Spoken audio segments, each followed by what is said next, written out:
আজকে এসএসসি 2026 এর ফলাফল প্রকাশিত হবে। সকল পরীক্ষার্থীর জন্য রইল আন্তরিক দোয়া ও অনেক অনেক শুভকামনা। তবে একটি কথা সবসময় মনে রেখো, রেজাল্ট কখনোই জীবনের শেষ কথা নয়। কারো ফলাফল প্রত্যাশার চেয়েও ভালো হবে, কেউ হয়তো কাঙ্ক্ষিত ফলাফল পাবে না। কেউ আনন্দে হাসবে, আবার কেউ হয়তো নীরবে কিছুটা ভেঙে পড়বে। কিন্তু মনে রেখো, একটি পরীক্ষার কয়েকটি সংখ্যা কখনোই একজন মানুষের মেধা, যোগ্যতা, ব্যক্তিত্ব কিংবা পুরো ভবিষ্যৎ নির্ধারণ করতে পারে না। ফলাফল খারাপ হলে হতাশ হয় না, জীবন এখনো অনেক বাকি। সামনে রয়েছে অসংখ্য পথ, নতুন নতুন সুযোগ আর নিজের গল্প নতুন করে লেখার সময়।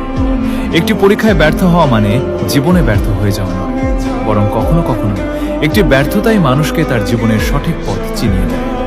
তাই ফলাফল যেমনই হোক, নিজেকে ছোট করে দেখো না, হাল ছেড়ো না।